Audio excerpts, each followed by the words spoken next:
ദൈവനാമത്തിന് മഹത്വമുണ്ടാകട്ടെ. ഇപ്പോഴത്തെ ചെറുപ്പക്കാർ വിജയിക്കാനും ഭയമില്ലാതെ എങ്ങനെ ജീവിക്കാം എന്നുള്ള കാര്യത്തിനു വേണ്ടി പൈസ കൊടുത്ത് കൗൺസിലിങ്ങിനും മോട്ടിവേഷൻ സ്പീച്ചുകൾ കേൾക്കാനും പോകാറുണ്ട്. സ്നേഹമുള്ളവരെ, ഒരു ക്രിസ്ത്യാനിക്ക് അതിൻ്റെ ആവശ്യമില്ല. വിശുദ്ധ ഗ്രന്ഥം തുറന്നാൽ ഒരു മനുഷ്യൻ്റെ ജനനം മുതൽ മരണം വരെ എങ്ങനെയാണ് ജീവിക്കേണ്ടതെന്ന് ഈശോ പറഞ്ഞു തന്നിട്ടുണ്ട്.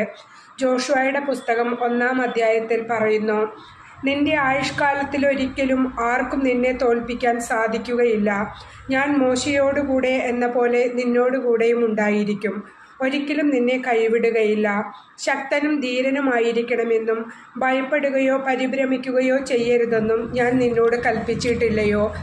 നിന്റെ ദൈവമായ കർത്താവ് നീ പോകുന്നിടത്തെല്ലാം നിന്നോട് കൂടെ ഉണ്ടായിരിക്കും. പ്രിയമുള്ളവരെ, ഈ ഒരു ധൈര്യം ആർക്കാണ് നമുക്ക് തരാൻ സാധിക്കുക? കർത്താവിനല്ലാതെ. ദൈവം നിങ്ങളെ സഹായിക്കും.